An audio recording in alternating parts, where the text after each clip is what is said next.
ধীরে ধীরে কিভাবে কতটা স্বাভাবিক হচ্ছে উপত্যকা সেই ছবি রাখবো আপনাদের সামনে। বাজার দোকান স্কুল কলেজ খুললেও একটা চাপা আতঙ্ক রয়েছে। 32টা বিমানবন্দর উপত্যকায় খুলেছে, কিন্তু জম্মু, অমৃতসর, চণ্ডীগড়, লে, শ্রীনগর এবং রাজকোটে সকল উড়ান বাতিল করেছে ইন্ডিগো। কথা বলবো, আমাদের সঙ্গে রয়েছেন আমাদের প্রতিনিধি সন্দীপ সরকার একেবারে জম্মু থেকে। দেখো সন্দীপ, পাকিস্তানকে বিশ্বাস করা তো খুব মুশকিল, তাই অল আউট অ্যাকশনে ভারতীয় সেনাবাহিনী প্রত্যাঘাতের পরেও রেডি থাকলেও এই মুহূর্তে জম্মুর বাস্তব ছবিটা ঠিক কি জানাও।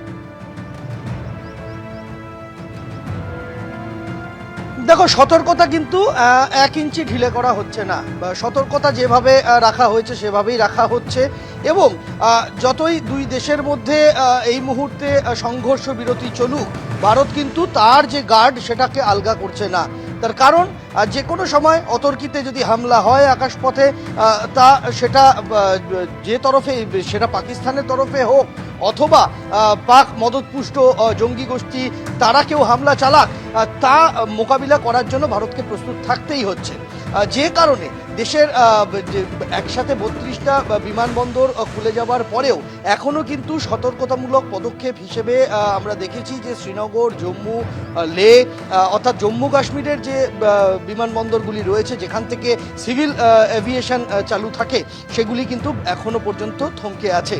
তার পাশাপাশি অমৃতসর, চণ্ডীগড়, রাজকোট এই জায়গাতেও কিন্তু বিমান পরিষেবা ইন্ডিগোর তরফ থেকে চালানো হচ্ছে না, সেরকম কথা তারা জানিয়ে দিয়েছে। আপাতত ছন্দে ফেরার চেষ্টা করছে জম্মু কাশ্মীর। স্কুল যেটা সীমান্ত লাগোয়া নয় এমন জেলাগুলোতেই কিন্তু আজ থেকে স্কুল, সরকারি এবং বেসরকারি স্কুল খুলে দেওয়ার সিদ্ধান্ত নেওয়া হয়েছে। এখন জম্মু কাশ্মীরের সীমান্ত লাগোয়া জেলার সংখ্যাই বেশি, সীমান্ত বিহীন জেলার সংখ্যা অথবা নিয়ন্ত্রণ রেখা বিহীন জেলার সংখ্যা কিন্তু কম, 3 থেকে 4টি। তো যে কটি জেলা রয়েছে যার লাগোয়া কোনো সীমান্ত বা নিয়ন্ত্রণ রেখা নেই, সেখানে আজ থেকে স্কুল খুলে যাচ্ছে। অন্যদিকে কাশ্মীর বিশ্ববিদ্যালয় তারা জানিয়ে দিয়েছেন যে আগামীকাল থেকে স্বাভাবিক পঠন পাঠন তারা চালু করে দিচ্ছেন, বিশ্ববিদ্যালয়ের স্বাভাবিক কর্মকাণ্ড চালু হয়ে যাবে। এখন দেখার বিষয় এটাই, এই যে স্থিতাবস্থা চলছে, এই যে সংঘর্ষ বিরতি চলছে, এই সংঘর্ষ বিরতি ঠিক এইভাবে কতদিন পর্যন্ত কন্টিনিউ হয়। কেননা আমরা দেখেছি যে গত পরশু যেরকম একদম সেনাবাহিনীর তরফে বিবৃতি দিয়ে গতকাল সকালে বলা হয়েছিল যে এই সাম্প্রতিককালের মধ্যে এই প্রথম কোনো ঘটনাবিহীন রাত কাটলো জম্মু কাশ্মীরে, যদি আমরা 22শে অগস্ট থেকে ধরি, সেই পেহেলগাঁও অ্যাটাকের পর থেকে নিয়ম করে সিজফায়ার ভায়োলেশন হয়ে এসেছে, এবং তারপর তো দু দেশের মধ্যে একটা যুদ্ধংদেহী মনোভাব চলে এসেছিল।